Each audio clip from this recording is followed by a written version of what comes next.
একটু দেরি হয়ে গেল, বুঝুন তো বাসিটা আমি আসি তো, আমার তো আর গাড়ি ফাড়ি নেই। তা আমি কতক্ষণ ধরে বসে আছি তার কোনো খেয়াল আছে? একটু বুঝবে ভালোবাসা দেওয়ার জন্য না হয় বসলে কি আছে। বলো বলো।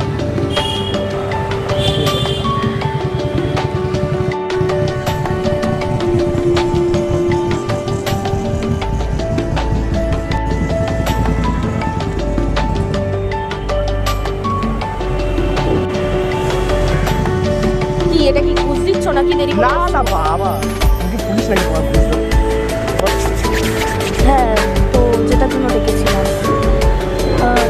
বাড়িতে এবার একটু আমাদের বিষয়টা নিয়ে বলো।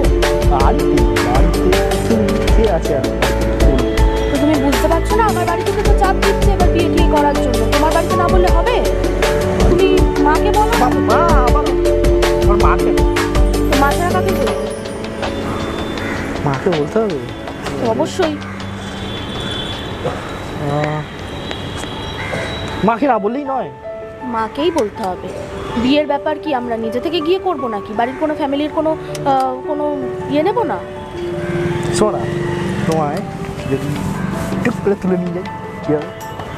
একটু তারপরে করে তুলে নিয়ে যাই, এভাবে হয় নাকি? কেন হবে না?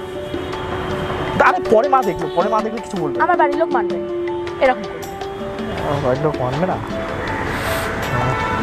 তো কি করা যায় বলো তো? তো ভাবো, সেটাই তো বলছি, ভাবো কি করা যায়। মাকে তো বলা যাবে না। কি আর করা আমার যায়? বাবা মা না পালিয়ে গিয়ে বিয়েও করতে দেবে না। পালিয়ে গিয়ে না, যাবো সিঁদুরটা পরাবো ঋষিটা করবো বাড়ি থেকে, পালিয়ে যাওয়ার কোনো ব্যাপার নেই। না গো, কোনো ইচ্ছা নেই। কোনো মা আমি কি তোমার মায়ের সাথে দেখা করবো? এই না না বাবা, তুমি আগে চেনো না, মা সাক্ষাৎ কর্মচারী। এই বিশ্বাস করো মা, মা বলে বলছি না, মানে আমি সব বজ্জাত মহিলা। হ্যাঁ, আরে ছোটবেলা দেখতাম আমাকে কি অত্যাচার করতো, বাবা একটা কথা বলতে পারতো না। আমি তো ওই জন্য বিয়েই করতে চাই। ওই জন্য তুমিও তোমার বাবার মতোই হয়েছো না, ভীতু? আসলে সব বাঙালি পুলিশই মহিলাদের ভয় পায়, বুঝলি? দেখো, তুমি আমার বাড়িতে বলো, নইলে কিন্তু আমি তোমার সোজা তোমার বাড়ি চলে যাবো। এবার তুমি দেখে নাও তুমি কি করবে। আমার তোমার শুদ্ধ আমার বাড়ি থেকে বার করে দেবে। তুমি আছো কোথায়? তারপরে কি তোমার বাড়িতে গিয়ে থাকবে না রাস্তায় গিয়ে থাকবে? তোমার বাড়িতে থাকতে দেবে? তাহলে ছেড়ে দাও।